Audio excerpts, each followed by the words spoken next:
Kwankwasiya. Jama'a assalamu alaikum warahmatullahi wabarakatuh.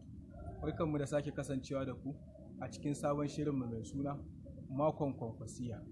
A wannan sati, shirin Makon Kwankwasiya zai zagaya lungu da saƙo na jihar Kano domin tattaro ra'ayoyin al'ummar jihar Kano akan wane mataki suke ganin ya dace a ɗauka akan mutanen da suke kai wa 'yan kwankwasiya hari a hanyar dawowarsu ko tafiyarsu wajen taro.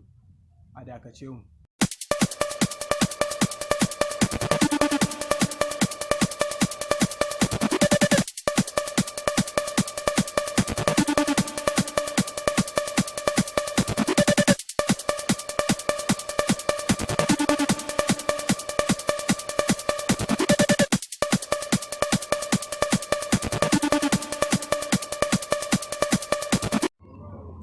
Wane mataki kake ganin ya kamata a ɗauka domin magance tare 'yan kwankwasiya hari idan za su je taro?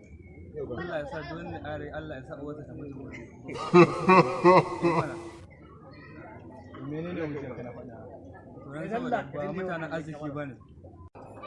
Ya abin da ya kamata za mu fara iban kayan kare kai, kayan aiki.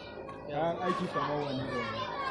Kayan aiki da gana ne kamar abubuwan da kawai ka gane. Kawai da Allah ya kai mu dai. Yan kwankwasiya mu mutane ne masu daraja wanda muka san girman manya, muka san girman na gaba da mu. To mu ba a hore mu da zubar da jinin ɗan adam ba, ko ba gaskiya ba. Amma in aka takure mu duka yau duka gobe shi ke sa baƙin ba'auzini ya tawaye. Gaskiya kamata yi a dawo da siyasar 2011 duk wanda ya taɓa mu ya ji mu.